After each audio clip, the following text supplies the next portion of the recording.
festa de Páscoa, festa de Pessa. Festa de Pessa é mandamento dos mandamentos, é um Shabat Shabaton, como o Leomar gosta de chamar. Shabat Shabaton é uma ênfase que se dá a algo que já por si só significa extremamente importante. Só que antes eu vou pedir, João, você e o Bira me fazem um grande favor. Eu vi adolescentes escapando, eu vi gente que estava batendo papo, correndo. Resgata todo mundo, Bira, vai um para cada lado. Quem não tiver em atividade, bota para dentro da casa, faz favor, por favor.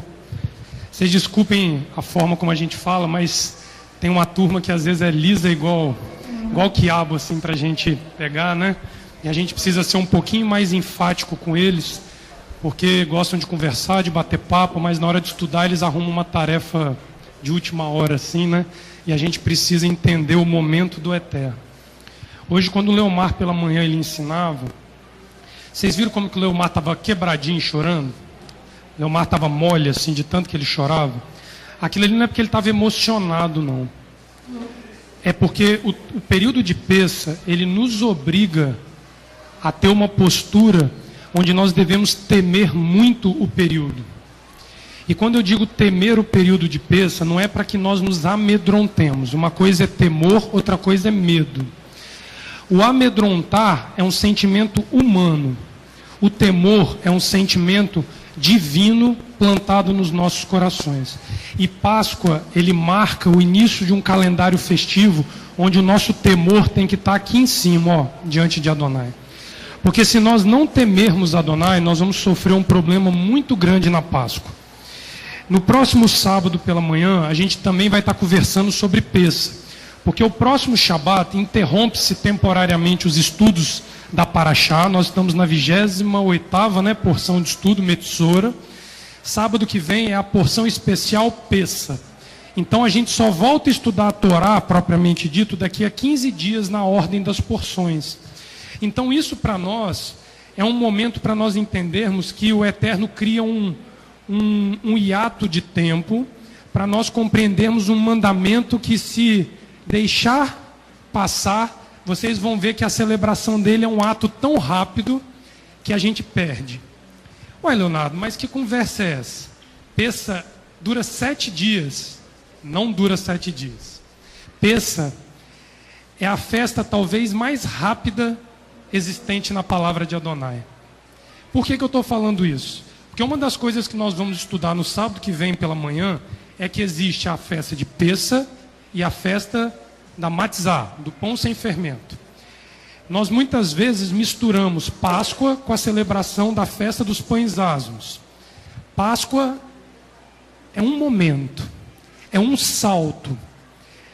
Pães asmos é uma dádiva de 7 dias para quem saltou com Adonai. Porque Pessa no hebraico significa saltar sobre, passar sobre. Tem uma definição de Pessa no hebraico muito interessante que significa saltar-se diante de Adonai. Então, é o momento onde o homem sai de uma condição para outra, mas como eu falei, é um salto. Quantos segundos dura um salto? É uma fração de segundos. Se você pegar aqueles corredores nas Olimpíadas, né, João? Eles pegam 50, 60 metros, né, Felipe, de corrida, e eles dão um salto de 8 metros. Aquilo não dura 1 segundo. Isso é Pessa. Mas, Leonardo, que história é essa? A Bíblia Sagrada, ela vai definir Pessa para nós como ao pôr do sol do 14º dia do mês de Nisan, que é o primeiro mês para vós.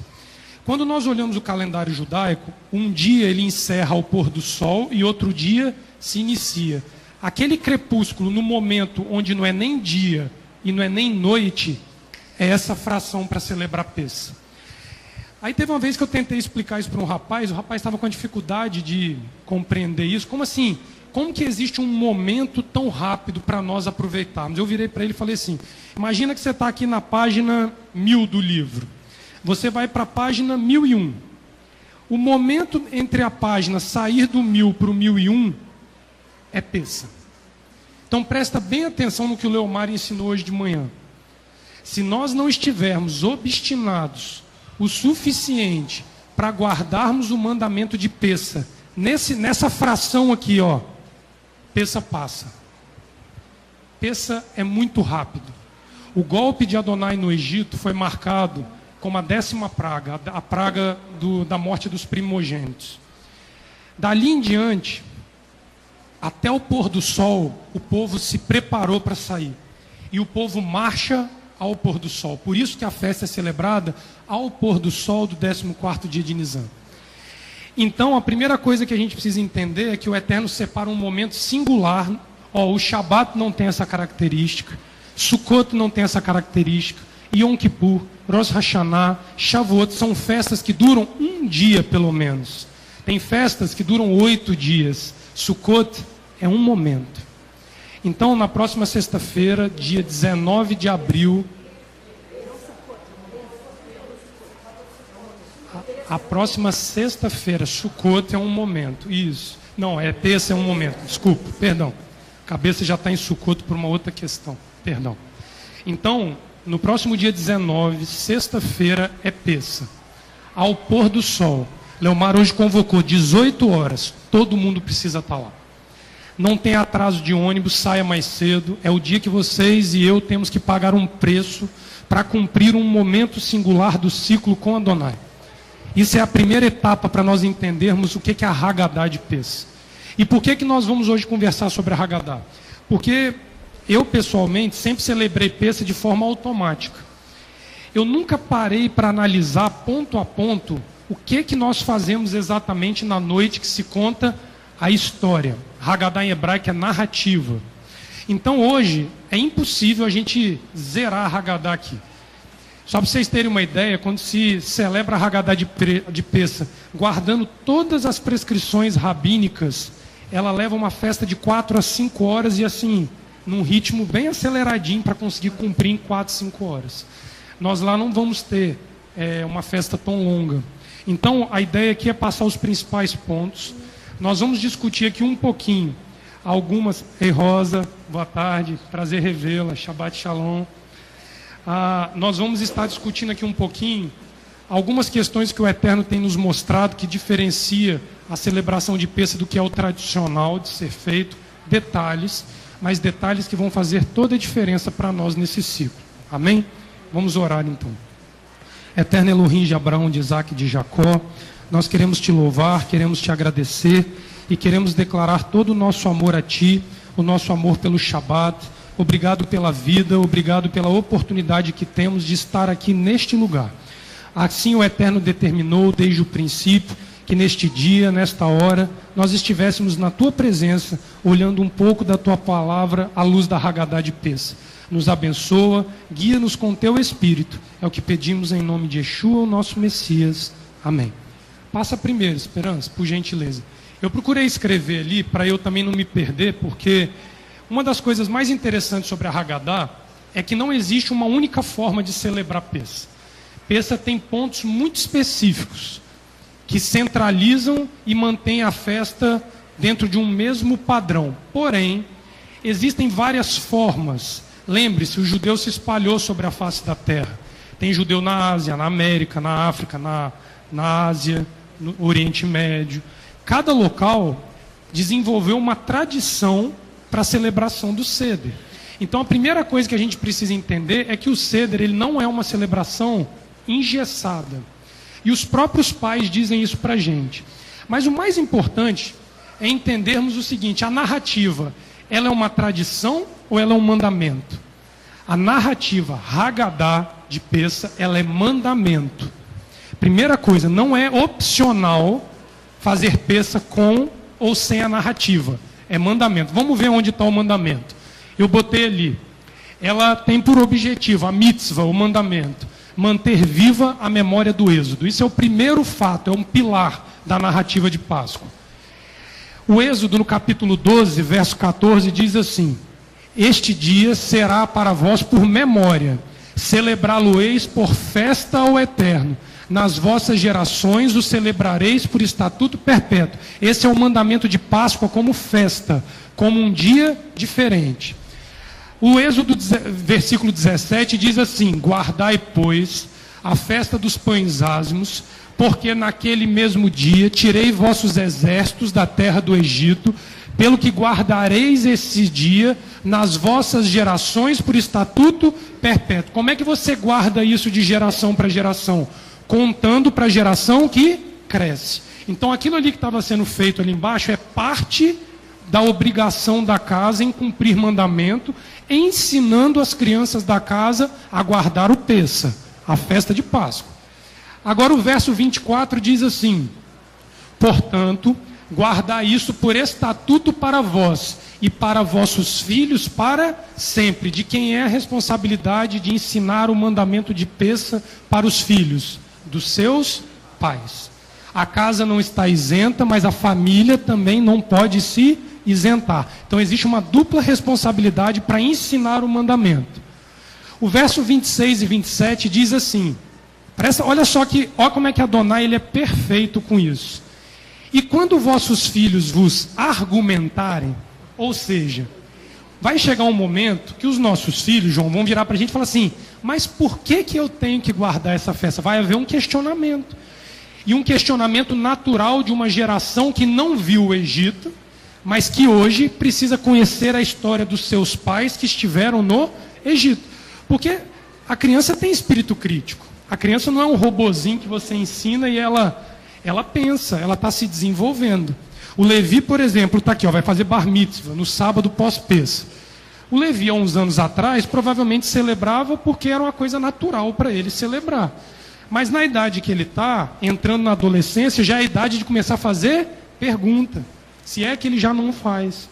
E é obrigação nossa ter o mandamento na língua, na ponta da língua, para dar a ele a oportunidade de conhecer o mandamento à luz da Torá. E olha o que a Torá diz. E quando vossos filhos os perguntarem, que quereis dizer com este culto, com este serviço, com esta sese, com esta narrativa? A própria Torá já previa a existência de uma narrativa. Então direis, este é o sacrifício da Páscoa ao Eterno, que passou às casas dos filhos de Israel no Egito, quando feriu aos egípcios e livrou as nossas casas. Então o povo inclinou-se e adorou. Ou seja, quando o mandamento ele é ensinado, nós tememos. Nós reverenciamos o mandamento porque enxergamos que ele é bom. Então Pessa é um bom mandamento. A tradição de Pessa é uma boa tradição. Então nós temos que lembrar que nós somos indesculpáveis com 14 de Nisan ao pôr do sol. Eu lembro que teve gente no passado dizendo, eu tenho prova na faculdade. A pastora Sandra aqui, ela mesma usa essa expressão, eu quase entro em alfa quando falam isso comigo. Por quê? Porque você tem o ano inteiro para se preparar para fazer prova. E aí você quer usar a noite de Pessa, mandamento dos mandamentos, que ultrapassa os 3.500 anos de história. Só estou falando da parte histórica. E aí você e eu queremos arrumar uma justificativa para não estar em Pessa. Então já deu para entender que Pessa ela é inegociável. Leonardo, mas tem Pessa Sheini no dia 14 de Nisan do mês de Iyar, que é o segundo mês, para quem está atrasado. No próximo sábado nós vamos tratar sobre essa questão e nós vamos ver uma diferença grosseira entre o Pessa celebrado no tempo e o Pessa celebrado fora do tempo. Mas nós vamos deixar isso para sábado que vem. Páscoa. Cadê Davi? Davi não está aqui não. Davi, filho do Ulisses da Larissa. Ulisses estava celebrando Pessa no passado, me ligou, Davi vomitando, diarreia, passando mal. Aí eu falei, Ulisses, vai e celebra Pessa. Eu fui, peguei o Davi, atendi o Davi, meti ele no soro, hidratei e falei, agora vamos para Pessa. Carreguei ele, vocês lembram, ele ficou lá pendurado com um soro na veia, remédio na veia, mas ele compareceu. Porque essa é a necessidade de mostrar aos mais novos a importância para Pessa. Ah, mas eu quebrei o braço.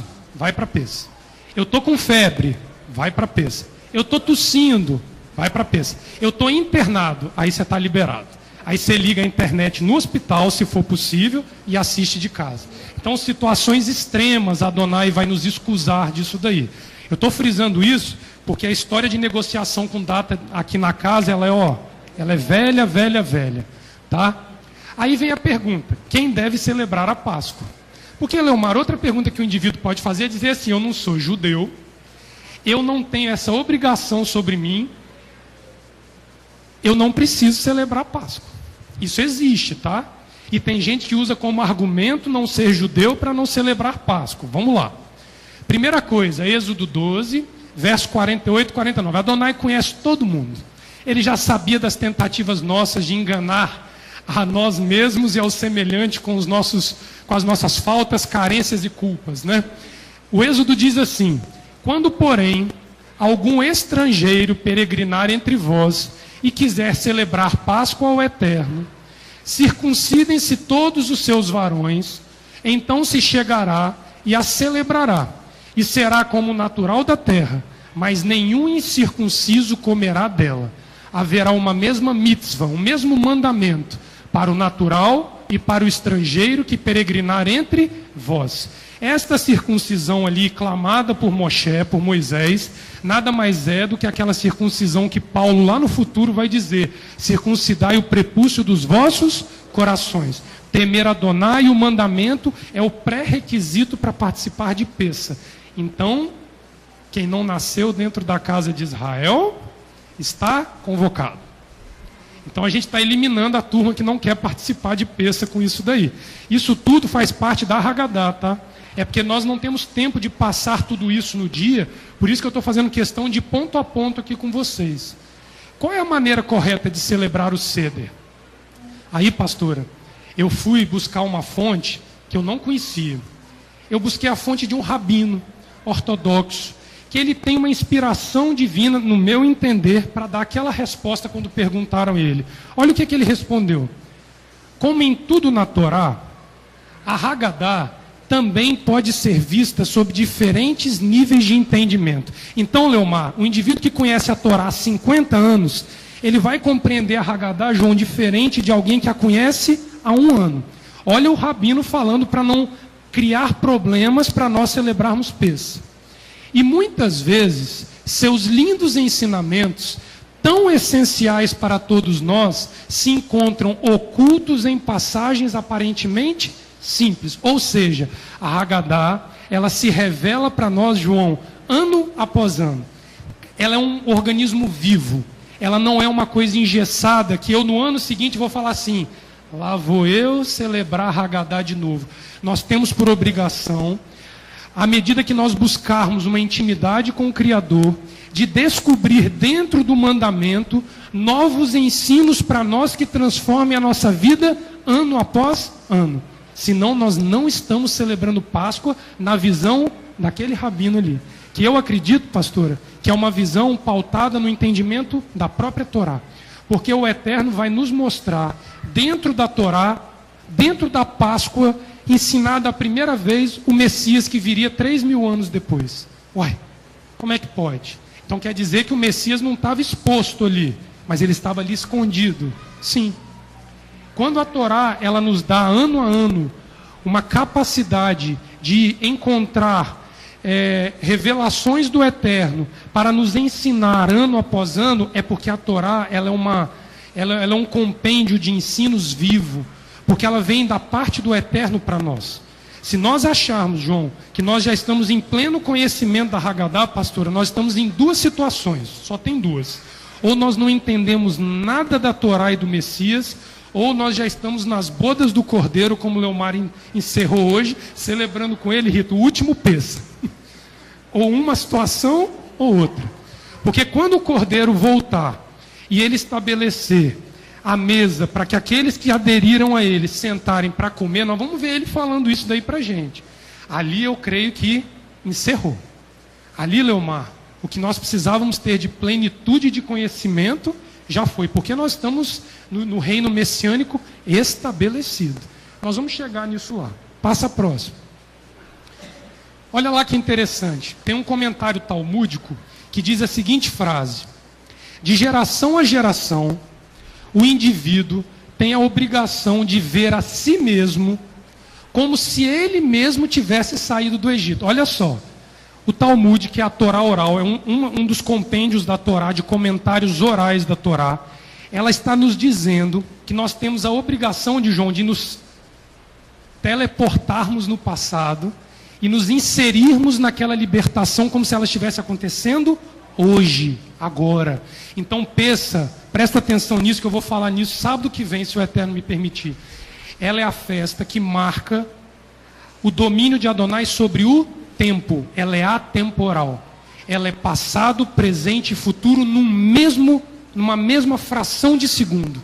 Na mesma hora que você olha para o passado, você enxerga a peça agora e você vai enxergar o cordeiro se assentando à mesa e você sendo convidado, num mesmo momento. É como se ele parasse o tempo, como ele fez ali com Josué, que ele, naquela batalha ele para o sol estava parado, foi a terra que parou, mas ele para o sol, diz a Torá, e o combate continua. É como se ele parasse o tempo, pastor, para nos mostrar que nós não seremos mais regidos por um tempo no futuro.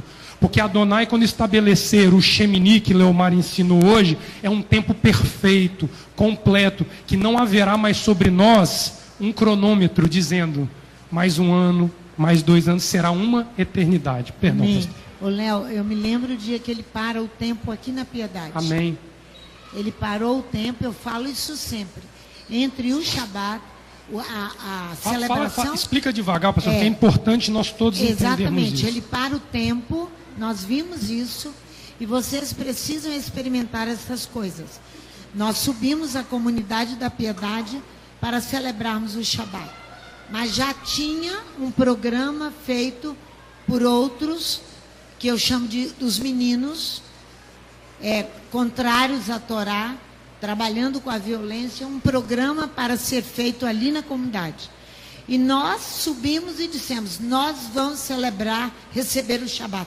Nem que seja nos corredores ali na viela. E ficamos ali, até que Nilma abre a sua casa, nós descemos, celebramos o Shabat, recebemos o Shabat. Ele para o tempo, irmãos. Ele segurou esses meninos. Até depois de terminar o Shabat, os meninos foram agir. Eles não fizeram nada de violência ali enquanto estava acontecendo Shabat. Isso é parada de tempo, como parou o tempo para Josué. Os meninos só atacaram depois de Shabat. Então, vocês veem o controle que Adonai tem do tempo, sobre qualquer um e sobre qualquer tempo. Quem? Nilma, tá. Que aconteceu na casa da minha tia. A pastora bate, e ela não abriu a porta. Aí a pastora vai em casa, vai de chuva, tá isso, tá? Bate de chuva, né, pastor? E vai lá em casa, né? Ali no Shabat na casa. No outro dia, Shabat, né? Até o final do dia, até o fim do dia não aconteceu nada. Mas quando deu 8h30 da noite, eles foram na casa dela, entraram e botaram ela para dormir. Irmãos, ali está, olha bem ali, de forma que a fé penetre nas profundezas do coração. Isso nós vamos aprender a fé. É isso aí. Guardar peça exige de nós adesão ao Criador. Fé é igual a adesão ao Criador. Então, o comentário rabínico diz assim: de geração a geração, o indivíduo tem a obrigação de ver a si como se ele mesmo estivesse saído do Egito. É necessário viver a saída do Egito e sentir-se como um dos observadores de todas as maravilhas que ocorreram na época, de forma que a fé penetre nas profundezas do coração. Um dos comentários rabínicos mais clássicos, presta atenção nisso, um dos comentários rabínicos mais clássicos sobre as 10 pragas dizem assim: as 10 pragas elas eram ambivalentes. O motivo maior, julgamento do Egito. Para cada pecado do decálogo que o Egito cometia, tinha uma praga para julgar o Egito. Porém, ela tinha um efeito de resgatar a fé esfriada no coração dos hebreus 400 anos depois, para que eles pudessem crer que Adonai era suficientemente Deus para tirá-lo do Egito. Então, quando o comentário rabínico diz assim: se transporte para o Egito, viva como se você estivesse vendo os milagres no Egito, as pragas, para que a fé brote no seu coração e no meu, e nós possamos saltar para Adonai, fazer Peça, saltar para Adonai. Lembra desse detalhe. Então, os nossos pais ensinam isso para a gente, ó. O problema é que a fé cristã não nos dá esse entendimento. A fé cristã, ela vai nos levar para um contexto onde o Messias criou uma liturgia paralela e não se lembra disso daí, ao ponto de culminar no coelhinho e no ovo de chocolate. O que não tem absolutamente fundamento bíblico, e eu digo bíblico por quê? Porque nem no primeiro, nem no segundo testamento, para haver este desvio. E é o próprio Mashiach que nos ensina que ele estava guardando a tradição dos pais, celebrando o Seder de Pessa, ou seja, a sequência da narrativa de Pessa, na noite em que ele ali se despede dos discípulos e vai ser levado para a morte de cruz. Presta atenção nesse detalhe. Passo próximo. Ela tem uma data, 14 de Nisan. 14 de Nisan, nós temos duas coisas para lembrar do 14 de Nisan. A primeira coisa é o seguinte: vamos considerar este ano agora.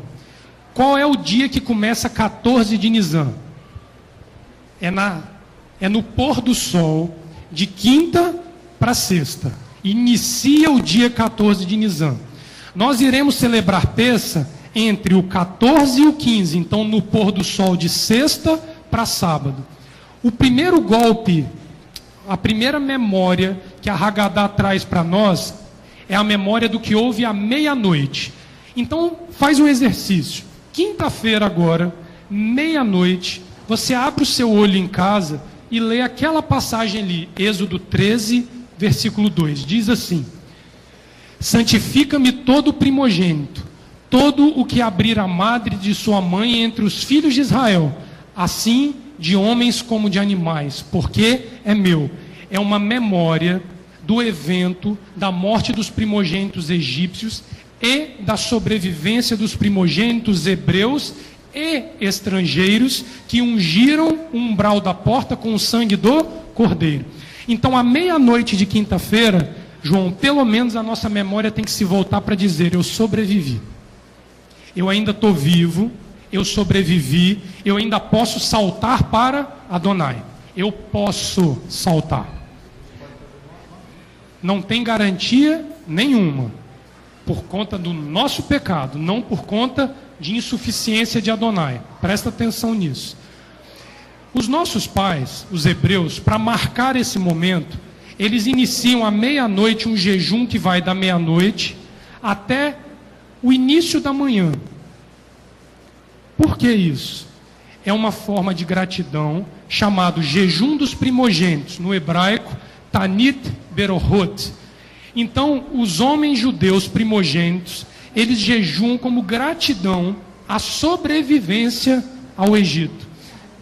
Então, eles vão até o início da tarde, normalmente encerra-se na Minhá, tá? Quando se faz a última refeição antes de Pessa, no Eruv, que é a última refeição, a véspera do Seder, os primogênitos se derramam diante de Adonai e dizem: obrigado porque eu estou vivo.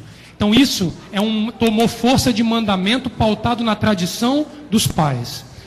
O segundo momento importantíssimo, ao meio-dia da sexta-feira, no caso do dia 14 de Nisan, é o limite do dia 19 dessa semana, né, nessa sexta-feira, é o limite para se encontrar fermento dentro dos nossos lares. Porque um dos mandamentos para se celebrar Páscoa é remover o fermento do lar, para que nós possamos ter direito a celebrar a festa dos pães asmos por 7 dias. Então presta atenção, você come matzá em Pessa, mas para você poder celebrar a festa dos pães asmos a partir do dia 15 de Nisan, ou seja, da sexta-feira à noite, você precisa remover o fermento até o meio-dia da sexta-feira. O nome do fermento hebraico é hametz.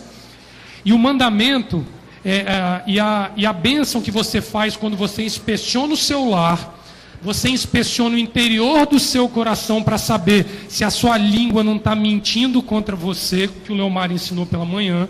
A bênção diz assim: bendito sejas tu, eterno, nosso Elohim, Rei do universo, que nos santifica com seus mandamentos e nos ordena o extermínio do hametz, do fermento.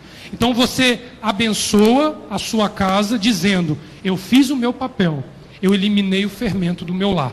Mas isso precisa ter a consciência de que existe um fermento no coração e existe um fermento físico dentro do lar. A remoção é dos dois, tá? Observa ali que interessante. Paulo, lá na frente, Paulo era um judeu ortodoxo da tribo de Benjamim, que conhece o Machia de uma forma teofânica, né? Um milagre. O Machia aparece para ele. E olha qual é a conclusão, pastora, que Paulo tira da questão de Páscoa. Por que eu afirmo que a retirada do Hametz é fisicamente dentro de casa e dentro do coração? Olha o que Paulo, lá em Coríntios 5, vai dizer para a gente. Não é boa a vossa jactância. Não sabeis que um pouco de fermento leveda a massa toda?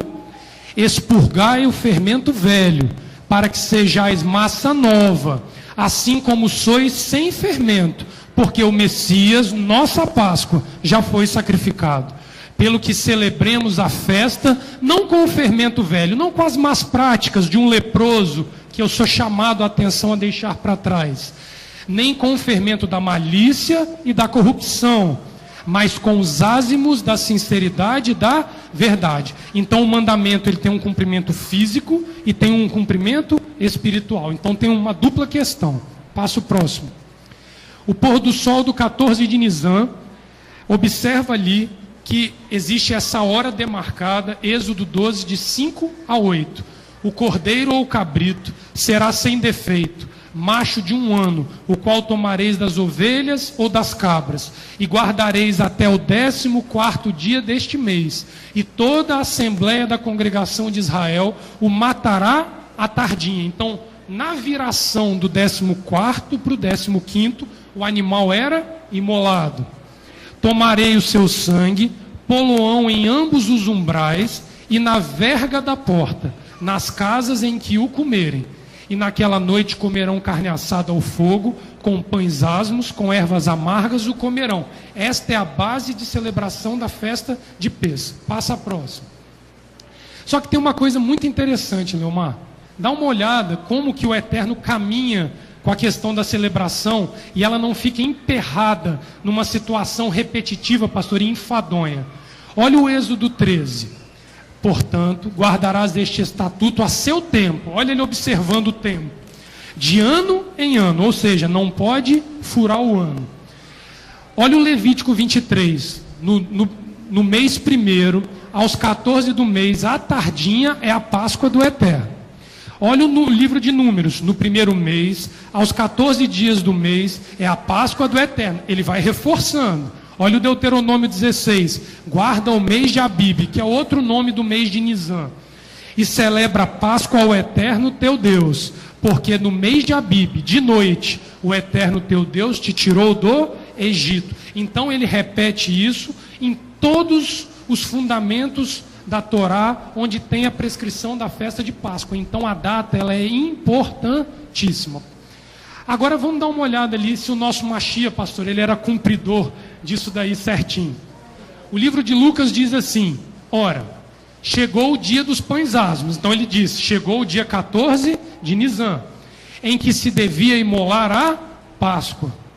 E Yeshua enviou a Pedro e a João dizendo: ide, preparai-nos a Páscoa, para que a comamos. E chegada a hora, ou seja, o momento correto, pôs-se Yeshua à mesa e com ele os apóstolos. Então o Machia cumpriu o horário de Pêssego, Rita, à risca.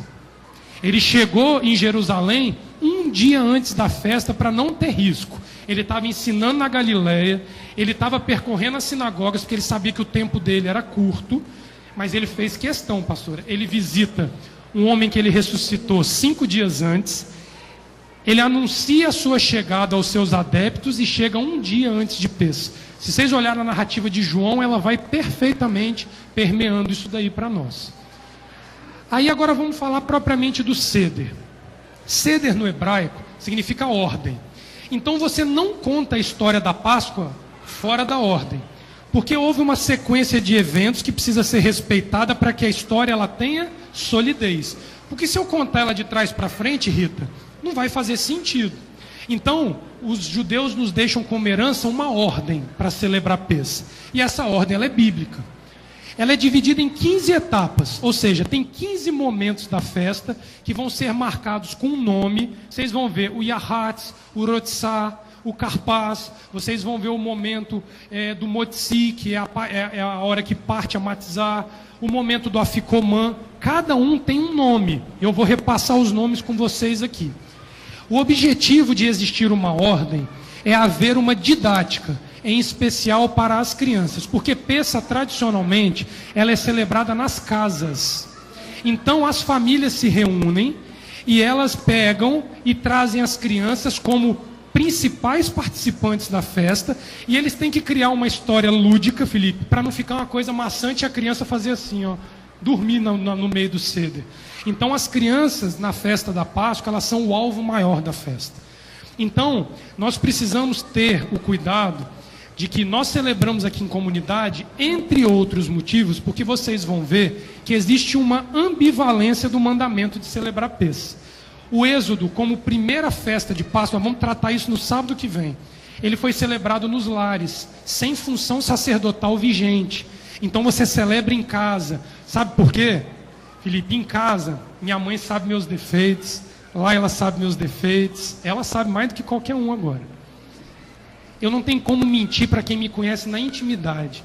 Então, se eu for celebrar um memorial de um dia, Bira, que eu não conhecia Adonai, e hoje eu estou declarando que eu conheço, eu tenho que testemunhar isso na frente de quem verdadeiramente me conhece. Essa é a celebração domiciliar. Mas vocês vão ver que depois de instituído o sacerdócio levítico e Jerusalém como cidade santa, onde seria imolado todos os sacrifícios em Israel, ele manda celebrar em comunidade. Então, na sexta noite, nós vamos celebrar em comunidade. É o sacrifício conduzido pela função sacerdotal. Não tem espaço para picuinha. Tem liturgia e ritual sacerdotal seguido à risca. Em casa, pastor, em casa dá para lavar uma roupa suja durante o ceder, né, Rita? A esposa olha para mim e fala assim, mas você podia melhorar nisso, né? Você continua escorregando ali. É a hora de nós refletirmos dentro do nosso domicílio qual é a nossa condição para celebrar Pêssah. Então existe mandamento para celebrar dentro e fora de casa. Observa que o fundamento de celebração da Páscoa ela tem 3 pilares. Guarda isso na mente de vocês.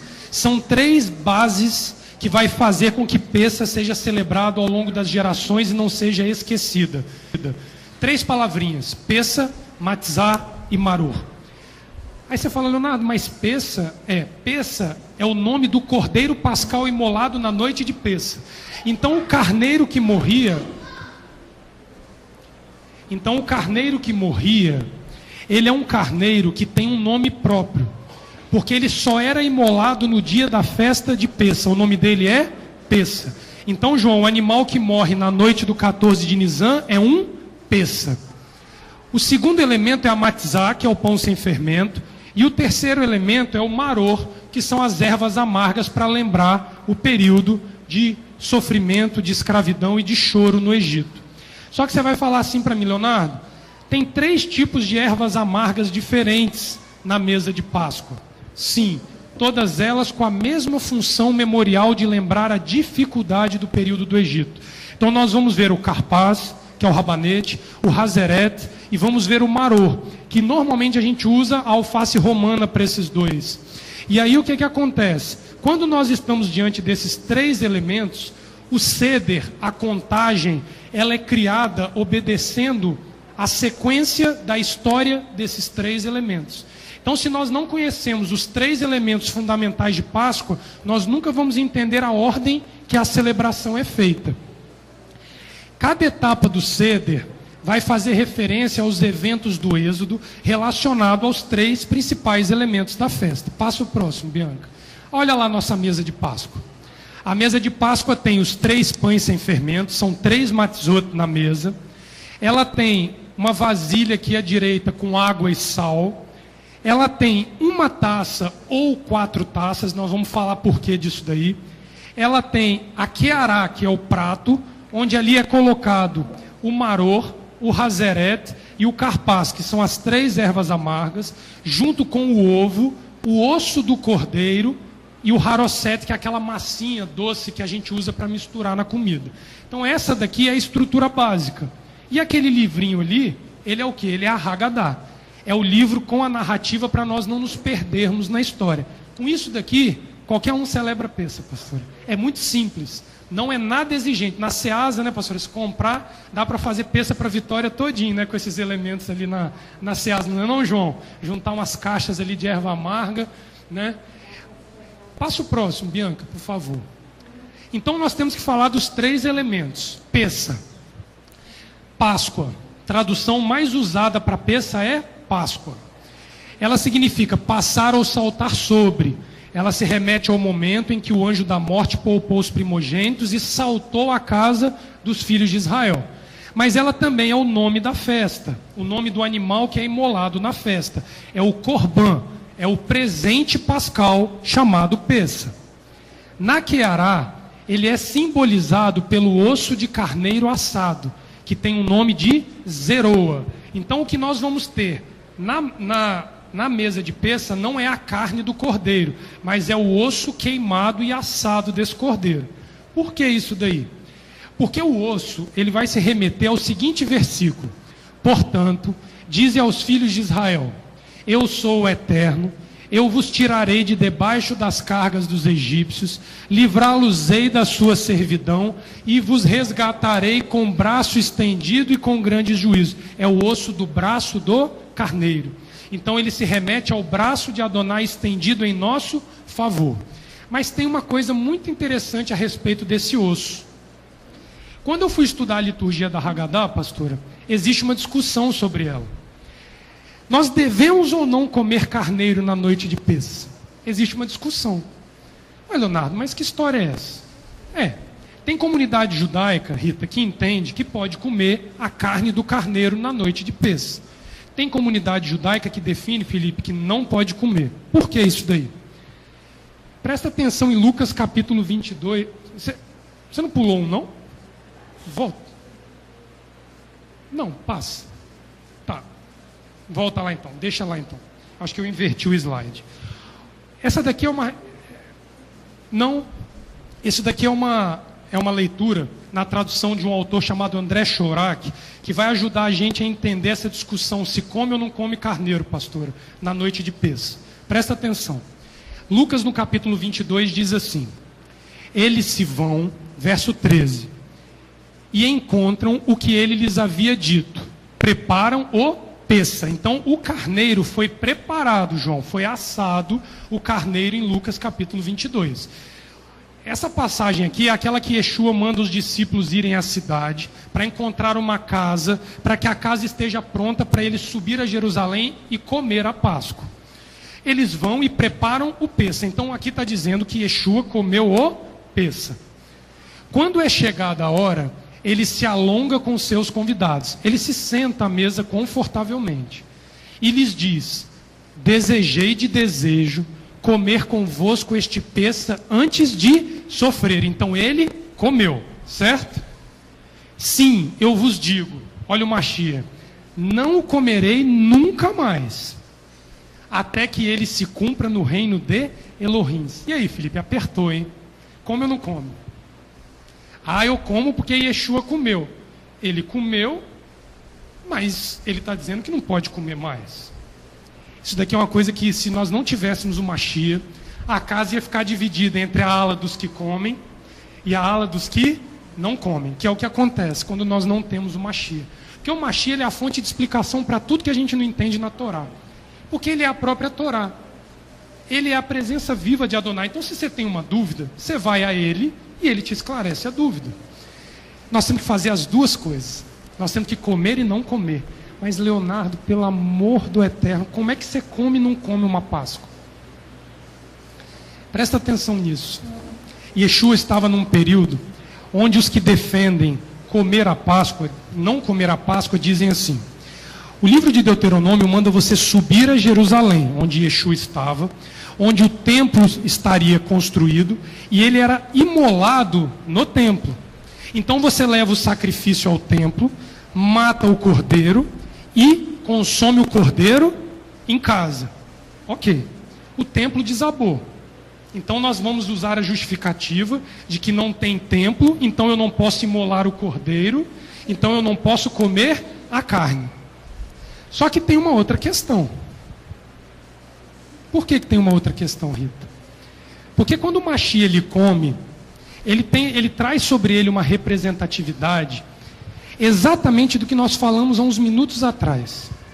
Existe um Pessa memorial, que é aquele que você vai se remeter ao passado, onde não tinha função sacerdotal estabelecida e não tinha ainda um plano de um templo, Êxodo capítulo 12, onde o homem da casa era o responsável por fazer o serviço.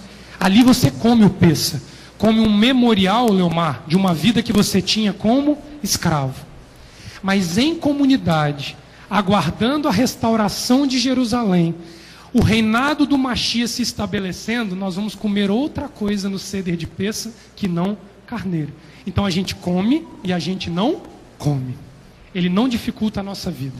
Ficou complicado isso? Eu posso voltar nessa questão. Isso é essencial para nós entendermos.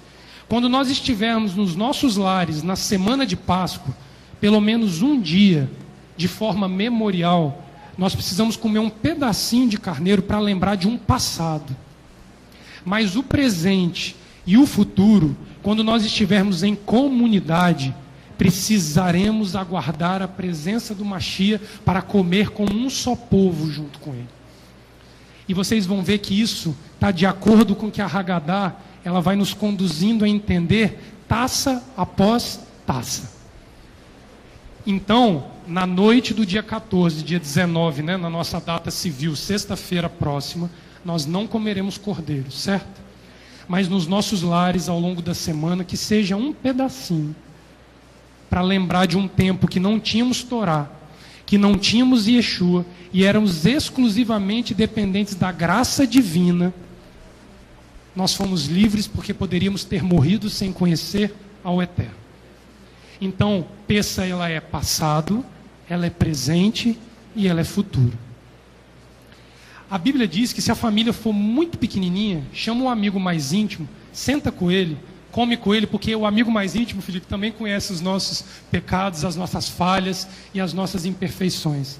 Então é uma forma de nós fazermos isso em linha com o mandamento, sem ferir um lado, sem ferir o outro. O próprio Mashiach nos dá essa conduta de como fazer. Volta, por favor. João no capítulo 2, 1 Coríntios no capítulo 3, 2 Coríntios no capítulo 6, 16. Anota esses textos depois, que vocês vão ver nitidamente uma diferença entre a Páscoa memorial e a Páscoa sacrificial. Nós temos obrigação de celebrar as duas. Lembra disso. Porque Êxodo 12, ali em cima, está te lembrando do passado. Deuteronômio, Rita, vai te lembrar do futuro. Quando o templo for reerguido, o Messias retornar e julgar as nações em Jerusalém. Pode passar o próximo. Eu queria ir aos textos, mas o relógio corre numa rapidez tão grande que eu preciso adiantar, senão não consigo terminar. Amatizar. Toda mesa de Pessa, cada pessoa precisa ter 3 pedaços grandes de matizar ou 3 matizot inteiras na mesa. Na ordem, elas são empilhadas uma em cima da outra. Por cima, a matizá que simboliza o Kohen, o sacerdote. A do meio, a matizá que significa o Levi. E a de baixo, a matizá que significa Israel. Isso é um ensinamento dos pais. A união dos 3. Porque era a estratificação que existia dentro da casa de Israel. Os levitas separados da casa de Israel e dentre os levitas os sacerdotes separados. Então ali vocês vão ver que isso tem a ver diretamente com a matizá que é quebrada, com a matizá que é comida e com a matizá que é misturada com a haroset e com a erva amarga. Vocês vão ver que quem se mistura com a erva amarga e a haroset é Israel. É a coletividade, é a grande abrangência. O Levi é quebrado ao meio. Porque do Levi quebrado ao meio, vai haver oportunidade para um de uma linhagem diferente surgir no nosso meio e assumir o papel de Kohen Gadol, de sumo sacerdote. Só que o Levi, ele é comido junto com o sacerdote. Nós vamos chegar nessa etapa do ceder. João, essa daí vai ser por sua conta, tá? Então você presta atenção nisso, porque você vai nos ensinar isso lá na noite. O Levi, que é a matizá do meio, ela tem um grande destaque. Por quê? Porque quando ela é quebrada ao meio, existe um momento chamado motzi, na Haggadah. Motzi é a bênção dada sobre a matizá. Nesse momento, Levi é quebrado ao meio. Quando quebra-se ao meio, o pedaço maior de Levi, pastora, ele é escondido. O chamado aficomã em grego, que significa sobremesa. Na hora que nós fizermos isso, ele vai ser embrulhado num lenço, num guardanapozinho de papel, e ele vai ser deixado de lado provisoriamente. O outro Levi que sobrou, que ficou de pé, ele vai ser comido junto com a matizá grande de cima, que é o sacerdote. Por quê? Porque é quem ficou vigente para administrar a casa de Adonai. Então ele é santificado por meio de uma bênção e depois ele é comido. Quando nós fizermos isso, essa sobremesa ela vai ser alvo da procura das crianças. É o momento que as crianças da casa, Rita, elas começam a procurar as matzot, os aficomã, escondidos ao longo do jantar. Por quê? Porque este aficomã, ele vai ser comido após o jantar, porque ele é uma sobremesa. Porque ele significa em grego, aquele que está ainda por surgir. Ele anuncia, Rita, que um que estava escondido no sepulcro, que todos achavam que estavam mortos, ele ao terceiro dia ele ressurge e ele aparece como uma grande surpresa. O Mashiach, a expressão dele no ceder de Pêssah se dá através deste pedacinho quebrado. Profetizado por Isaías, que ele seria levado à cruz e morreria por nós. Essa é a presença do Mashiach mais significativa na festa de Pêssah, porque a criança vai descobrir o Mashiach em meio à Torá, que está sendo contada para ela. Por isso que aqui na frente, volta e meia, nós afirmamos, o Messias está ocultado, está escondido no meio da Torá, e ele vai sendo revelado versículo após versículo para nós. Então esse é o momento, João, alto da festa, onde a geração, pastora, vai entender que depende de um Messias. Senão, essa geração passa sem conhecer esse Messias. E interessante, pastora, que quando eu estava olhando isso, o aficomã, ele vai ser aquele pão que vai ser revelado por meio da ressurreição do Mashiach. Porque quando o Mashiach, ali em Lucas capítulo 22, ele quebrar o pão e dar graças, ali na verdade ele deu a bênção do Motzi. Ele diz, bendito és tu eterno, nosso Elohim, Rei do Universo, que faz sair o pão da terra, igual a gente abençoa aqui em todas as cerimônias. Quando ele faz isso, ele está anunciando que o pedaço que não foi servido vai aparecer 3 dias depois. Ele anuncia a ressurreição em meio ao ceder, porque ele ressurge 3 dias depois. Esse é o intuito do aficomã. Nós temos que trabalhar nas crianças o interesse de encontrar o Messias à luz da Torá, para que eles entendam que ele brotou do meio da Torá, e ele não é um ET que veio de nave espacial no século I e caiu aqui e falou assim, ó, acabou Israel, agora eu faço tudo novo. Não, ele vem do meio da nação de Israel, ele vem do meio de Levi ali, mas ele é da tribo de Judá. Ele é da ordem de Melquisedeque, um ser sobrenatural, um justo juiz, que apareceu para Abraão no capítulo 14 de Gênesis, e se apresentou com pão e vinho. Esse é o Messias. O Messias não é aquela história, aquela fábula do olho azul, do cabelo liso e da pele branquinha. Ele devia ter a cor do Leomar, assim, mais ou menos. Não é. Era moreno, igual você, Leomar. Passa aí a próxima. O maror. Como eu falei antes, o maror, ele vai trazer para nós o entendimento do amargor da escravidão. Só que ele é dividido em 3 peças diferentes. O maror, propriamente dito, que é uma raiz forte que a gente usa normalmente, ou a alface romana ou a escarola. Nós vamos usar um outro, que é chamado hazeret, que é a alface romana.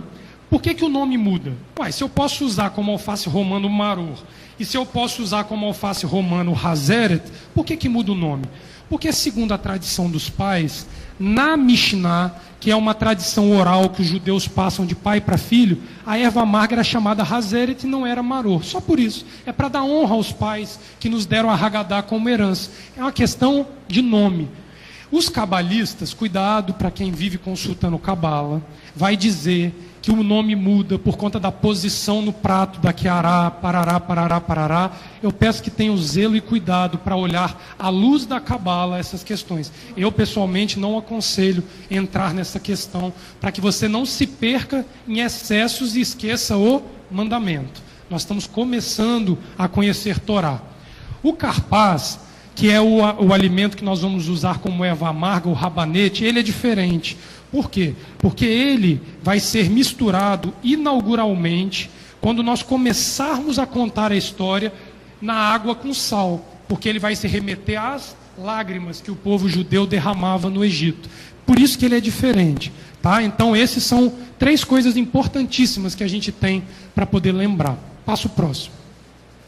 A Kiará, que é o prato, ainda tem 2 elementos ainda que sobram, que não são os principais. Um deles é o beitzá, que é o ovo cozido. O beitzá, ele vai falar a respeito do seguinte: toda vez que se sobe a Jerusalém para sacrificar, você leva um animal para sacrifício. Quando você sobe para uma das 3 festas, Páscoa, Pentecostes ou Tabernáculos, você leva, além do cordeiro da festa, o cordeiro sacrificial regular. O que é isso? Aquele que mantém o funcionamento do altar. Então o beitzá, que é o ovo, ele simboliza o sacrifício do Hagigá. O que é o Hagigá? É o sacrifício festivo. Então, Leomar, eu levo o cordeiro pascal, João, para imolar, e eu levo o holocausto para entregar a Adonai. O ovo, ele simboliza este holocausto. O braço ali do cordeiro significa o peça propriamente dito. O ovo também, ele tem um simbolismo de luto. Por que ele tem um simbolismo de luto? Porque esse sacrifício, ele era entregue exclusivamente no templo. Como o templo em Jerusalém foi destruído e ainda não foi reconstruído, nós não temos aonde levar o sacrifício. Então vira um luto. Por quê? Porque você lembra de um templo que ainda não foi restaurado pelo Messias. Então ele tem esse simbolismo. O haroset é uma massinha que é a parte mais gostosa do seder. Ela é feita de maçã, ela é feita com vinho ou suco de uva e nozes. Ela é o gosto doce, onde nós vamos misturar um pouco da erva amarga para lembrar que, mesmo em meio ao sofrimento, havia um gosto doce de esperança que a promessa de Adonai viria se cumprir e libertar o povo. Então, é um memorial da esperança, da fé que não morreu em meio à escravidão. Ele não pode predominar no gosto. Então, eu já vou avisando, quem gosta de afundar a erva amarga no haroset, está violando o mandamento. Porque a Páscoa nossa, ela é amarga. Ela não é de chocolate doce para a gente se enganar com coelhinho da Páscoa e ovo de Páscoa. Então, no dia, é para fazer assim, ó. Só um pouquinho. E sentir o gosto do rabanete, o gosto da alface romana, ardendo lá no fundo da garganta da gente. E é muito interessante que também eles adicionaram o vinho e o suco de uva, porque para dar a cor àquela massa aos tijolos. Então, como o hebreu era um construtor de tijolo no Egito, a cor da massa do haroset também é para lembrar um trabalho servil, escravo, que o povo de Israel fazia no Egito. Passa o próximo, Bianca. E ali está a sequência do seder. As 15 etapas do seder, que eu e João esse ano, né, João, nós vamos nos esmerar para ser o mais didático possível, com toda a paciência, para que nós possamos celebrar com entendimento, para que nós possamos celebrar passo a passo. Ela começa no Kadesh, que é uma santificação de uma taça de vinho, e dali para frente ele vem trazendo à luz todos os elementos. Nós vamos intercalar com louvores, com leituras, nós teremos um momento único no ano. E aquelas 15 etapas, elas vão ser tratadas melhor no dia do seder. Porque se a gente for fazer aqui agora, pastor, nós vamos celebrar uma Páscoa aqui, fora do tempo, e sem matizar, sem maror, né? Vai ficar complicado. Então, eu só trouxe a lista dividido, porque vocês vão ver que na Haggadah, no livrinho, tem o título de cada uma das etapas que nós vamos passar. Nenhuma delas vai ser pulada, nenhuma delas vai ser ignorada, todas elas vão ser tratadas da forma que elas merecem ser tratadas. Só que nós vamos fazer isso de uma forma onde nós consigamos casar um tempo, né, João? Para não ficar muito cansativo e fazermos dentro do mandamento. Em casa, fica aqui uma sugestão. Quando vocês se reunirem com as famílias, se lembrem dos 3 pilares de Páscoa. Celebrem com o carneiro, com a erva amarga e com a matizá. Basta isso, porque lá no passado não tinha Rita Chiará, no passado, pastora, não tinha o ovo, não tinha harocete, não tinha nada disso. Pega um pouquinho, Felipe, senta com os meninos, eu vou sentar em casa com Laila, vamos tentar juntar a família toda, para que nós possamos comer e sentir o gosto da Páscoa. É o objetivo maior. Fazer uma coisa simples. O Seder, do ponto de vista ritual, aí sim nós teremos, né, pastora, todo o cuidado de fazer meticulosamente para que nós venhamos a honrar o Eterno com o que nós estaremos fazendo. Sabe por quê? Para a gente não fazer em casa depois tumulto com coisa que é para ser simples. O povo de Israel era escravo, vivia em umas acomodações bem desconfortáveis. Eles não tinham luxo, eles não tinham... Era de pano, alguns de pedra, né, pastora, dependendo de barro. Então, assim, façam uma coisa simples. Pois não, meu irmão. Essa casa está cheia de irmãos que têm a mesma situação. Tem irmãos aqui que não têm família para celebrar. Se junte a eles, celebre com eles. Tem pessoas que são também, assim, entre aspas, solitárias de família aqui na casa. É só olhar para o lado que você vai achar 1 ou 2 aí sem dificuldade nenhuma. Se junte, celebre junto. Se não for possível, celebre só, mas celebre de uma forma simples. É mandamento celebrar. É mandamento. É mandamento celebrar. Vamos passar ao próximo? Aqui vem um ponto alto da história para nós. E eu vou encerrar essa conversa, 10 minutinhos. Eu quero encerrar com vocês, eu vou passar um pouquinho do meu tempo, mas não pode falar de Páscoa, de Hagadá, sem falar das 4 taças de Páscoa. Por quê? Porque quando nós olharmos as 4 taças da Páscoa, nós precisamos entender o que nós estamos falando. Teve época que eu lembro que a gente ficava assim, ó, levanta a taça, abaixa a taça, levanta a taça, abaixa a taça, e ninguém sabia nada do... Eu fiz isso muito, tá? Eu posso dizer, Sandro, que até pouco tempo atrás eu levantava a taça, eu baixava a taça, e a gente se embolava todinho. Por quê? Porque a gente fez sempre pela fé. Nós estávamos começando a interagir com o mandamento. Não tinha quem ensinasse. Mas hoje o Eterno tem nos dado uma oportunidade singular de fazer as coisas começando a conhecer o por trás daquilo que nós fazemos, o mandamento por trás disso. As 4 taças do Egito, da Hagadá, da narrativa, elas falam de 2 versículos do Êxodo capítulo 6. Guarda isso no coração de vocês. Esquece nunca disso. Êxodo 6, versículo 6 e versículo 7. Diz assim, ó minha contagem aqui, ó. Eu, Adonai, vos farei sair dos fardos do Egito. Primeira taça. Eu vos socorro de sua servidão. Segunda taça. Eu vos redimo com braço estendido e com grandes penalidades. Terceira taça. Eu vos tomo para mim como povo, e sou para vós Elohim. Quarta taça. Penetrai sim, eu, Adonai, vosso Elohim, que vos faz sair dos fardos do Egito. As 4 taças são as 4 etapas que Adonai dá ao homem para lembrar de que ele sai de um domínio do ídolo para uma possessão de Adonai.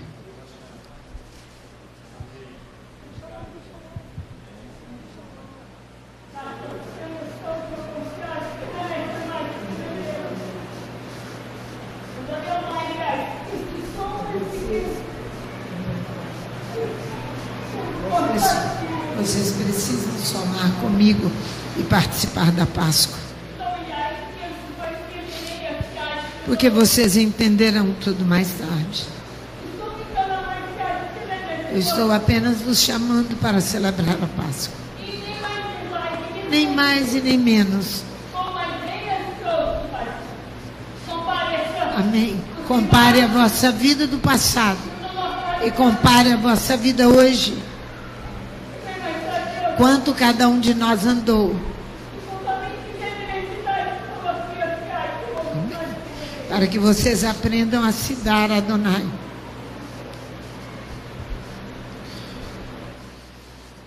Há muito tempo eu tentava compreender essas 4 taças e, de novo, Leomar, que eu te falei, foi o Machia que me ensinou. Hoje eu fui deitar às 4 horas da manhã, grato ao Eterno, pela primeira vez poder celebrar a Páscoa entendendo essas 4 taças um pouquinho. Que eu sempre fiz com muita ignorância. Eu lembro de um tempo onde minha mãe,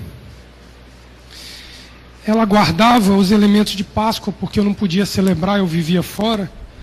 E eu ignorava muitas vezes que ela guardava um pedaço de matzah e o harosset para eu comer quando eu chegasse em casa.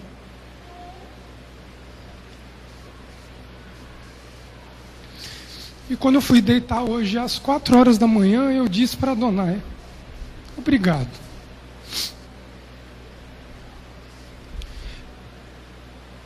Porque a gente é carregado só por um tempo. Depois a gente tem que andar com as próprias pernas. E hoje, conhecendo o que nós temos conhecido, é inevitável que nós celebremos com entendimento coisas que no passado o Eterno nos permitiu fazer apenas pela fé, sem compreender nada. O arrancar de Adonai do Egito sobre nós, ele é marcado por 4 etapas. As 4 taças. As 4 promessas do Êxodo 6, versos 6 e 7.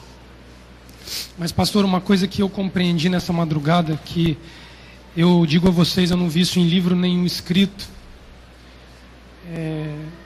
Quando eu estava tentando entender a primeira taça, chama Kadesh, a santificação, nós vamos tomá-la e vamos dizer assim: Baruch atah Adonai, Eloheinu melech haolam, borei peri hagafem, Bishem Yeshua HaMashiach, amém. Bendito sejas tu, Eterno, nosso Deus, Rei do Universo, que criastes o fruto da videira. João no capítulo 15, Yeshua diz assim: eu sou a videira, e vós sois os meus ramos. Quando nós abençoamos o vinho e o suco que nós tomamos, é o momento que o Eterno nos dá a oportunidade de nós fazermos parte da mesma videira. Só que essa videira, ela nasce pela mão e pela promessa a um homem. Não foi a uma comunidade, não foi a uma cidade, ele jurou a um homem. O mesmo homem que, quando recebeu esse juramento, um ser sobrenatural trouxe pão e vinho para ele tomar. O Êxodo no capítulo 15, Rita, do verso 8 ao 14, ele vai mostrar para nós quem é Abraão para nós. Abraão é o responsável por Êxodo 6, versículo 6 e versículo 7. Como assim, Leonardo? Adonai cria, isso não está escrito em lugar nenhum, esse foi o entendimento que eu tive. Ele cria os versos 6 e 7 do Êxodo para honrar o patriarca chamado Avraham. Porque esse homem, em meio a uma multidão que não conhecia Adonai, Adonai aparece para ele e diz assim: eu farei de ti uma grande nação, abençoar-te-ei e engrandecerei o teu nome, e tu sê uma bênção. Abençoarei os que te abençoarem, amaldiçoarei aquele que te amaldiçoar, e em ti serão benditas todas as famílias da terra. Peça existe por causa de Abraão. Porque ele disse que a descendência dele seria escrava e ele arrancaria com a primeira taça, com a segunda taça, com a terceira taça e com a quarta taça a cada um de nós de uma vida do pecado. Por isso que não dá para viver sem a Torá debaixo dos braços. Porque foi por honrar o juramento a Abraão que peça existe para nós. Porque ele jurou a um homem fiel a ele, que ele abençoaria todas as famílias. Ele não disse que era só as famílias hebreias. Ele disse que a todas as famílias. As 4 taças é a honra que Adonai dá, Rita, a toda a humanidade, desde o dia que ele a criou até o último dia. a honra desta humanidade ser feita à imagem e semelhança do Criador e ter a oportunidade de voltar para esse Criador. Aí ele diz assim, pastor, no capítulo 15, olha porque são 4 taças. Ao que lhe perguntou Abraão, verso 8, ó Eterno, Elohim, como saberei que hei de herdar a terra?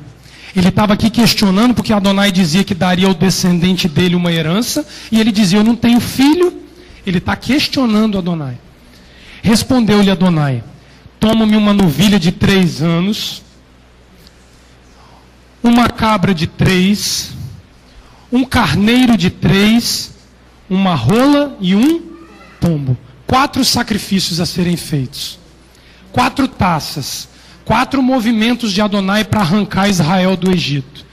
Ele, pois, lhe trouxe todos estes animais, partiu-os pelo meio e pôs cada parte deles em frente da outra. Mas as aves, Leomar, ele não partiu. Porque a primeira taça nós vamos tomar é o primeiro sacrifício. A segunda taça nós vamos tomar, Rita, é o segundo sacrifício. A terceira taça nós vamos tomar é o terceiro sacrifício. Mas quando o Messias voltar para a 4ª taça, as aves morrem. Ele não matou as aves. Porque ele era um sacrifício que ainda haveria de ser feito. É uma mesa que o Cordeiro vai preparar para nós, se assim nós tivermos, Leomar, aptos dentro dos padrões dele que você ensinou hoje de manhã, para nós sentarmos à mesa, Rita, e comermos a última Páscoa com ele. Então, ele não sacrificou as aves de Abraão, porque ele disse que naquele tempo nós veríamos os 3 sacrifícios sendo feitos. Mas o 4º é um que tem data a ser marcada para nós. Ele já sabe qual é a data. Nós, Felipe, temos que estar pronto para quando ele disser, chegou a hora, o noivo chegou. As bodas que Leomar leu hoje de manhã, nós estaremos prontos para sentar com o Machia. E aí, Rita, ver as 2 avezinhas sendo sacrificadas e nós libarmos o cálice da 4ª taça diante da humanidade julgada e remida por Adonai. Por isso que na noite do Seder, Rita, nós não tomaremos neste ano, João, a 4ª taça. Porque nós temos que ter paciência para aguardar que o Messias ainda retornará. Nós não podemos fazer mau uso de uma 4ª taça, onde nós vamos tomar e dizer, ele já fez todas as coisas, eu não preciso de nada mais. Porque beber a 4ª taça para nós significa não esperar o tempo de honrar Abraão com o 4º sacrifício. Quantas vezes nós tomamos essa 4ª taça na nossa vida? Ela precisa ser aguardada. Porque vocês vão ver que o Machia passa próximo. Eu pulei. Deixa aí então. Volta na 2ª taça. Guarda a 4ª taça que eu vou concluir ela daqui a pouco. A 2ª taça, que é a taça da libertação, ela é tomada após a apresentação dos 3 elementos principais da festa. Quando você apresenta o cordeiro, a matzá e o maror, a erva amarga, você está pronto para tomar a 2ª taça, porque foi a exigência antes de sair do Egito. Então você toma a taça como símbolo de já ter cumprido o 2º sacrifício. Ela é o memorial das águas das lágrimas, porque o Hazeret vai ser mergulhado na água com sal. A partida do Levi é feita no momento da 2ª taça, que a 2ª matzá é quebrada. A separação do Aficomã, a história das 10 pragas e a narrativa, tudo se conflui no 2º sacrifício. Ele é o momento onde nós provamos a nossa adesão às Escrituras Sagradas, quando não precisamos de provas materiais para sustentar a história do Êxodo, ou seja, agradecemos ao Criador pela fé dada a nós. É uma taça que mostra intimidade com o Criador. Porque nós não precisamos de arqueólogo, Rita, para dizer para nós que Israel habitou o Egito e Adonai destruiu o Egito e tirou Israel de lá. Basta a fé que nos foi dada por meio do Machia. Passa a próxima. A terceira taça é a chamada taça da redenção. essa taça ela é um ponto importantíssimo da celebração, porque nós tomamos ela ao término do jantar. Vocês vão ver que por uma questão de logística, o jantar a gente toma depois que acaba tudo lá no dia. Mas da forma sequencial, quando nós acabamos a segunda taça, nós fazemos uma pequena sequência, paramos, comemos o jantar, comemos o afikoman de sobremesa e voltamos, João, para tomar a terceira taça. Por que a gente tem que se identificar com essa taça? Porque é a taça com que o Messias se identificou quando ele celebrou a última Páscoa. Ela é uma taça narrada em Lucas capítulo 22, versículo 20. Porque assim como o sangue do Cordeiro trouxe expiação no Egito, também a morte expiatória do Messias dá oportunidade de salvação a todo que nele crê. Vamos lá em Lucas, aqui eu preciso ir com vocês lá. Lucas capítulo 22, versículo 20. Presta atenção aqui. Vamos começar do verso 15 para nós entendermos a sequência, para nós termos uma base entre o que está escrito na Haggadah e o que está escrito nas Escrituras, para nós identificarmos Yeshua na terceira taça. Lucas 22, versículo 15. Verso 13. Eles foram e acharam tudo como Yeshua lhes havia dito. Então prepararam a Páscoa. Chegada a hora, pôs-se Yeshua à mesa com ele e com os apóstolos. E disse-lhes: desejei muito comer convosco a Páscoa, antes do meu sofrimento. Então aqui ele está anunciando que ele está comendo o cordeiro. Então ele está no momento, Rita, do jantar festivo. O intervalo entre a segunda e a terceira taça. Verso 15. Desejei muito comer convosco essa Páscoa, antes do meu sofrimento. Então nós identificamos neste versículo Yeshua no Shulhan Orer, que é o momento do jantar. Olha o próximo verso. Pois vos digo que não mais a comerei, até que ela se cumpra no reino de Elohim. Então, nós estamos falando do próximo cordeiro, que só será comido como um rito sacrificial quando ele retornar. Aquilo que nós falamos um pouco atrás. Verso 17. Aí, João, a terceira taça. Então Yeshua tomou o cálice, deu graças e disse: tomai e repartiu entre vós. Pois vos digo que não mais beberei do fruto da vide até que venha o reino de Elohim. Então, quando ele abençoa essa taça, ele está abençoando a taça a seguir do jantar. Qual é a taça que é abençoada a seguir do jantar? A terceira. Então, nós sabemos que ele está com a terceira taça na mão, ele está compartilhando com todos da mesa deste vinho, mas ele está dizendo: o próximo, a quarta taça, não bebereis antes de ser estabelecido o reino do Pai. Então nós temos, pelas palavras do Mashiach, a autoridade para não beber a quarta taça. Por que isso? Porque vocês vão ver que na tradição judaica habitual, toma-se a quarta taça. Porque ela é tomada num sentido memorial de que o Egito ficou para trás. Mas nós estamos dentro de um contexto onde o Egito sai de nós diariamente e ele só será definitivamente abandonado por nós quando o reino do Mashiach vier, com juízos e julgamentos. Então, pelas palavras do Mashiach, a questão espiritual da quarta taça, João, chama-se paciência. E aguardar fielmente nele para que o mandamento seja cumprido. Volta um pouquinho, Bianca, por gentileza. Ali... Deixa eu continuar aqui então. Olha só, verso 18. Pois vos digo que não mais beberei do fruto da vide até que venha o reino. E tomou o pão, deu graças, partiu e disse: isto é o meu corpo, que por vós é dado. Fazei isto em memória de mim. Que momento é esse? Que tem a taça e um pão quebrando. É o Motzi.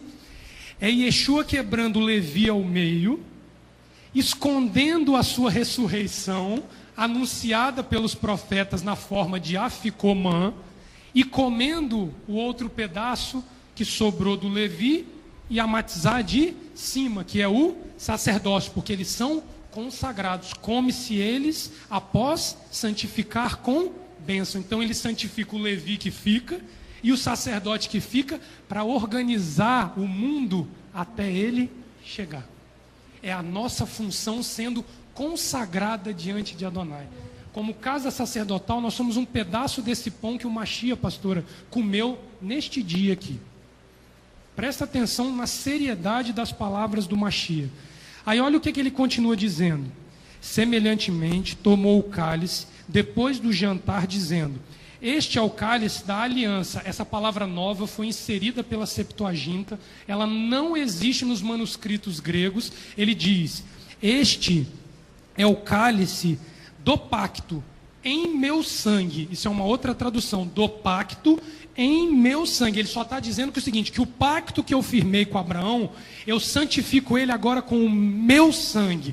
Ele não fez uma nova aliança abandonando a velha. Está vendo a diferença que nós temos de uma visão bíblica, de uma visão distorcida que Roma nos deu de herança?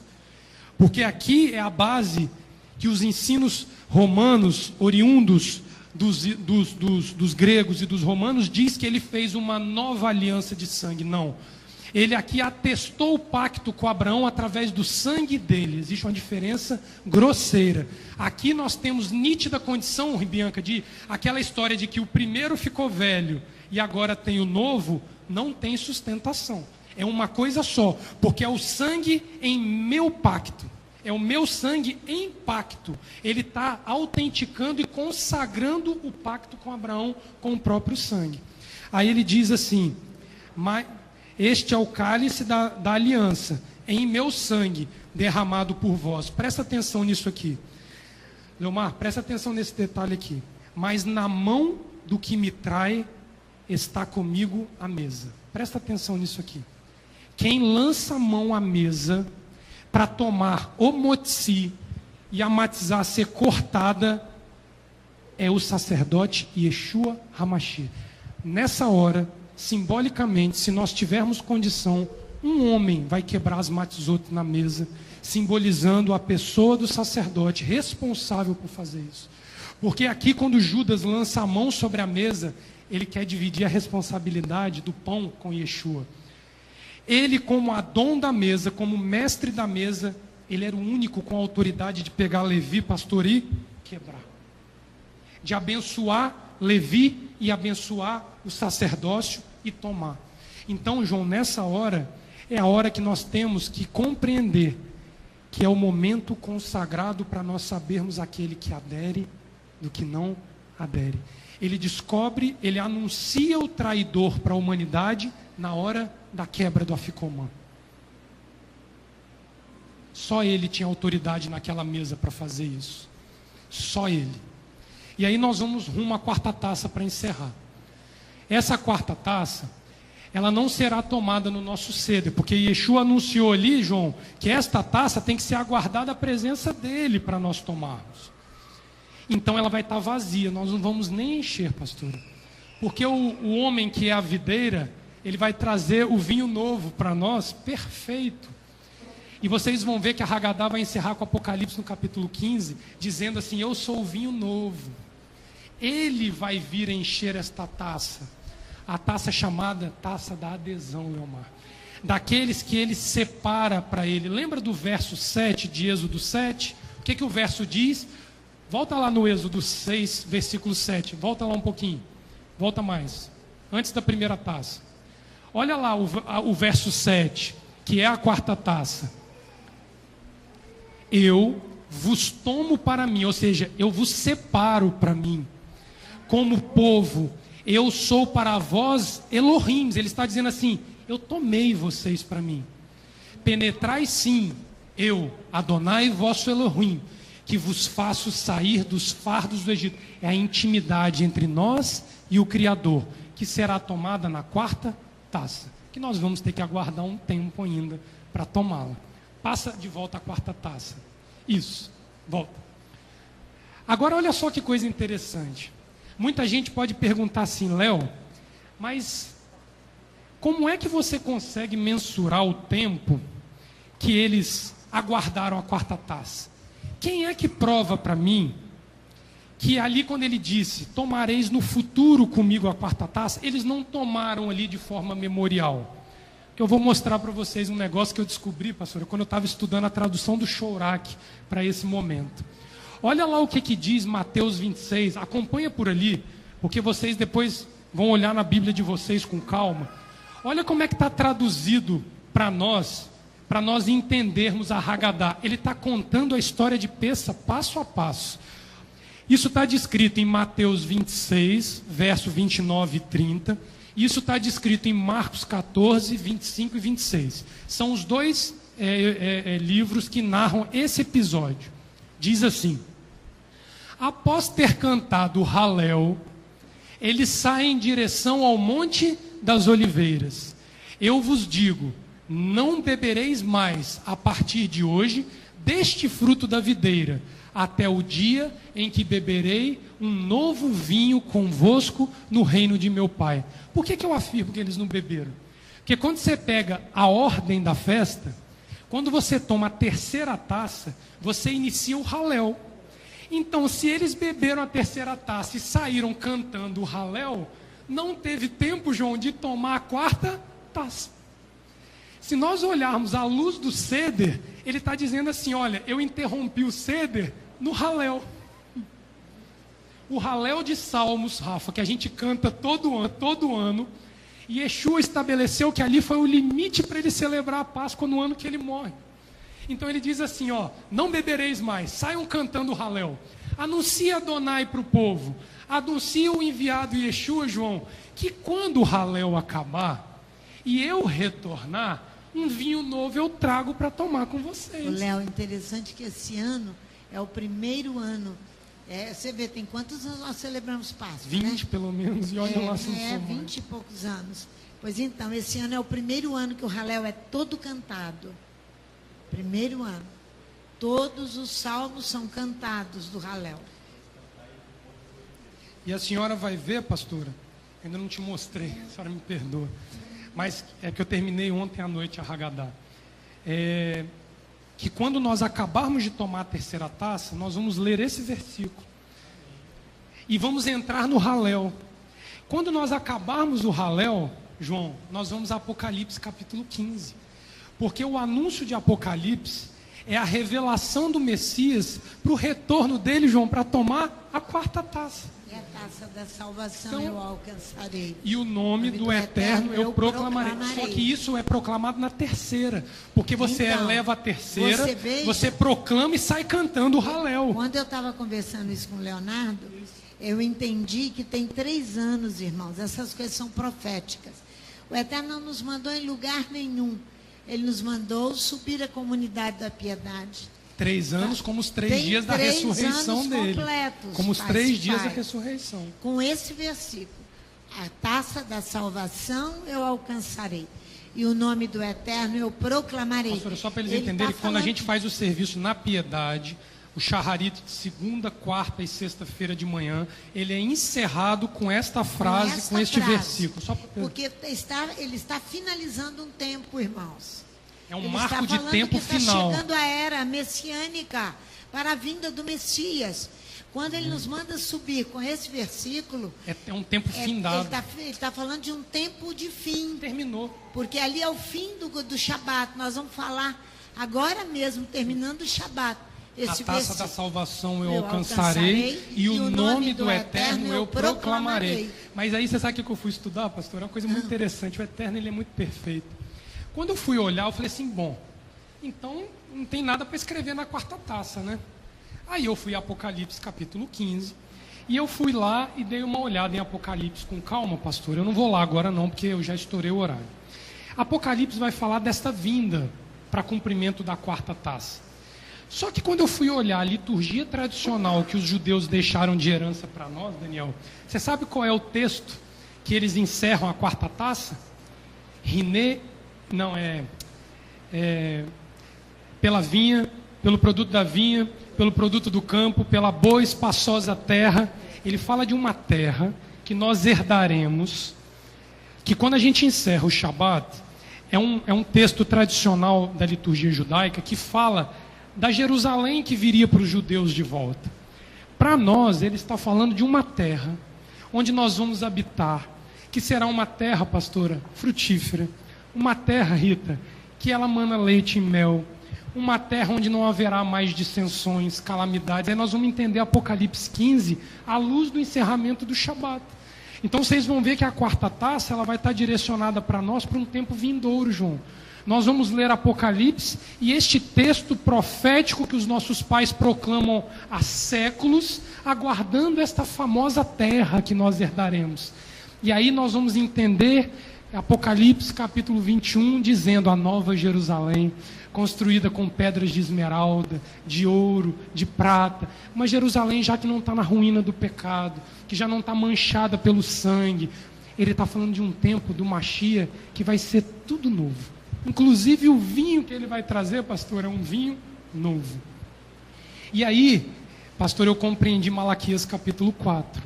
A era messiânica que está por vir é anunciada como um dia singular no futuro da humanidade, que é um dia de trevas, é um dia de escuridão, porém com a promessa de converter o coração dos pais aos filhos e dos filhos aos pais. Aqui, se nós não temos, Rita, se nós não temos o Mashiach, nós temos que criar uma quinta taça, porque esta quinta taça é a famosa taça de Eliarro, de Elias, porque Malaquias capítulo 4 diz que no dia do Eterno, quando o Mashiach vier, o profeta Elias, ele usa o nome, o profeta Elias converterá o coração dos filhos aos pais e dos pais aos filhos. Se nós olharmos sem a luz do Mashiach, o que o judeu faz na noite de Pêssah neste momento? Ele abre a porta e diz, entra Eliarro. Nós não temos mais por que fazer isso. Um maior que Eliarro já veio. Aquele que Elias anunciou, já veio. Então aqueles que se dizem discípulos de Yeshua, abrindo porta para Eliarro, não conhecem Yeshua. Não reconhece a forma messiânica de homem dada a ele como aquele que é superior a Eliarro.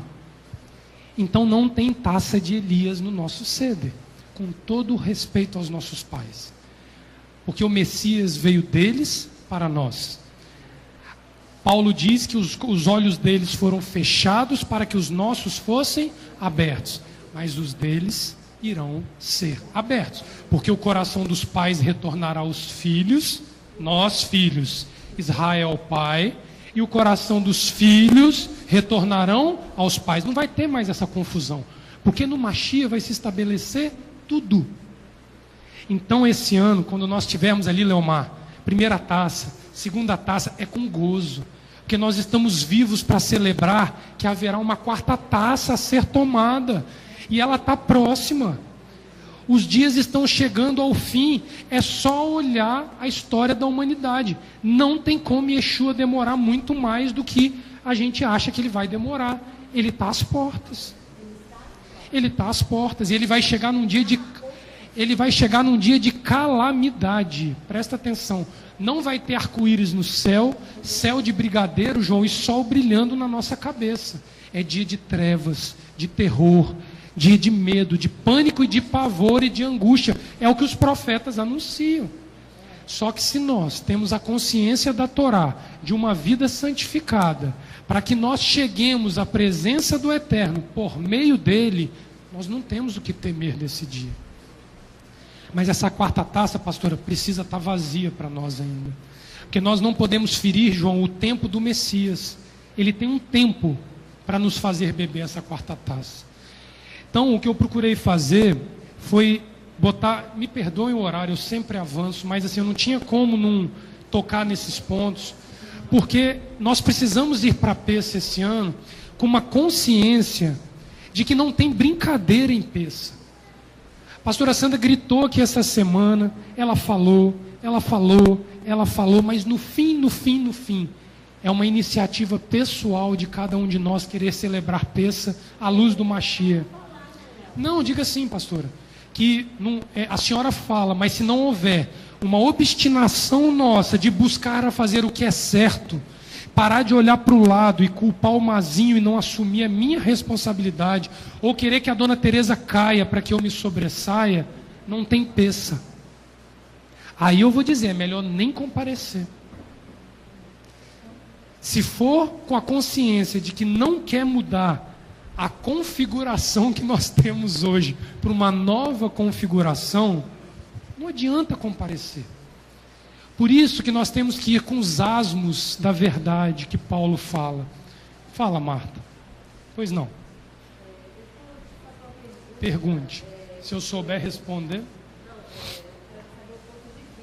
Uhum.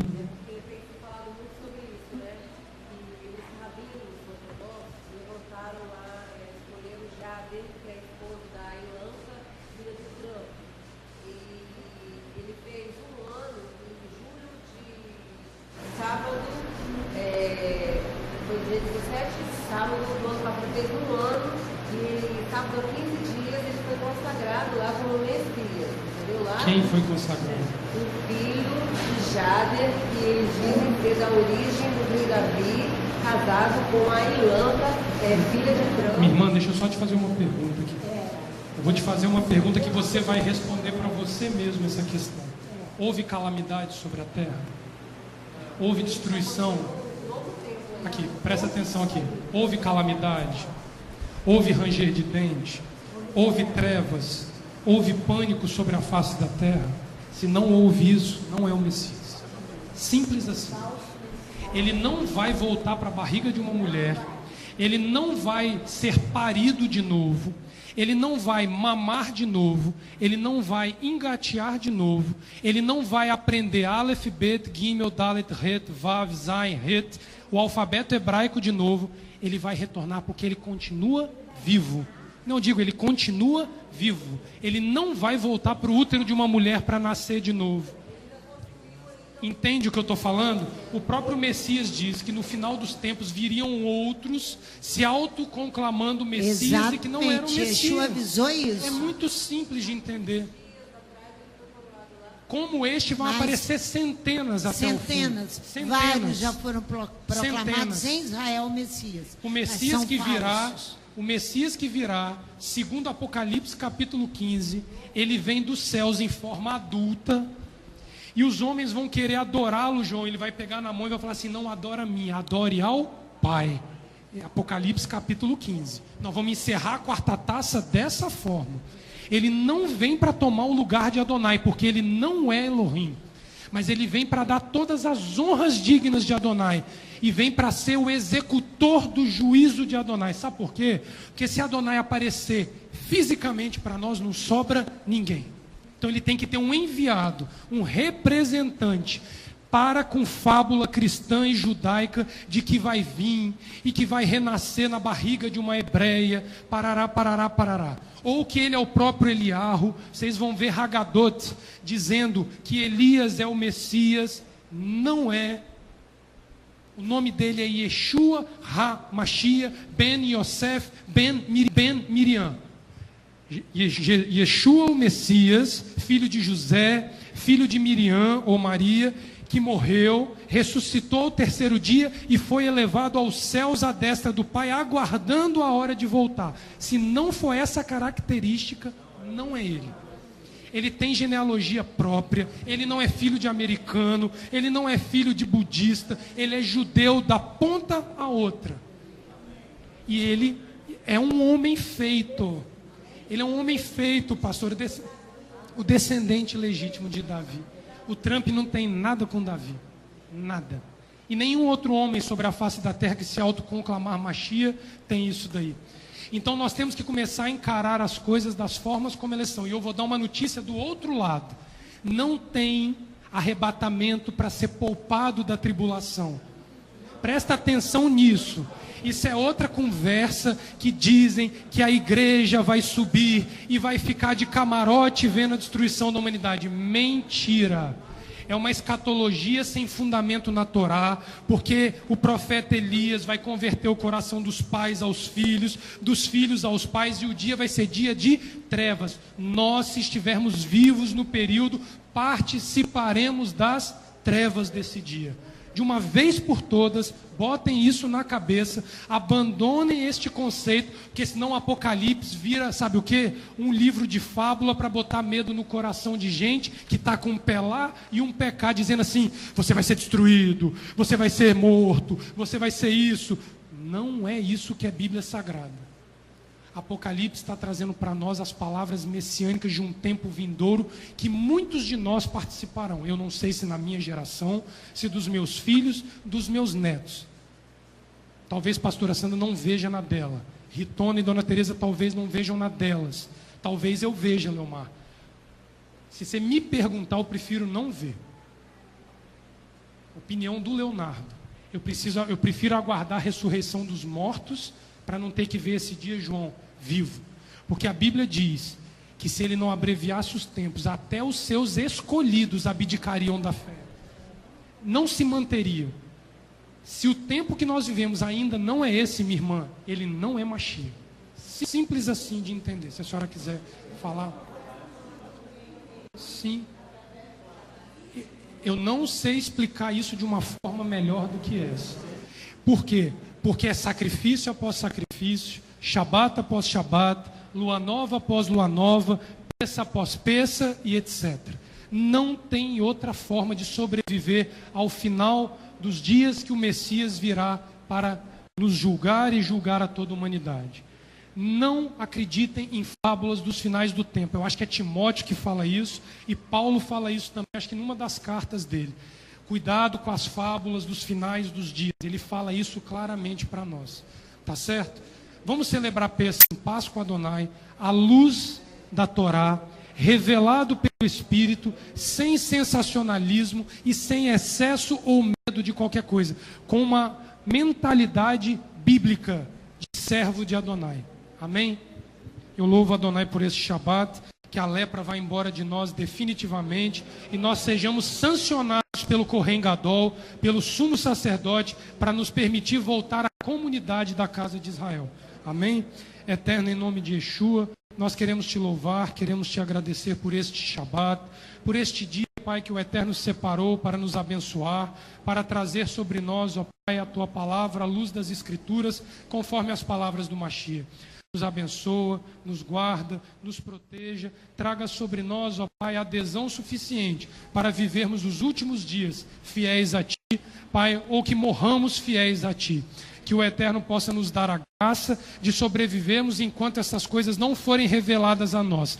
Mas aquilo que a Tua Torá já se revelou para nós, nós venhamos a ter o compromisso de vivê-la à luz daquilo que o Eterno nos deu como presente, que é a Tua Torá, que é o nosso Mashiach e Yeshua. Nos abençoa nesse Shabat, traga os nossos irmãos em paz lá da piedade, e que nós encerremos a Havdalah diante da Tua presença, é o que te pedimos em nome de Yeshua HaMashiach.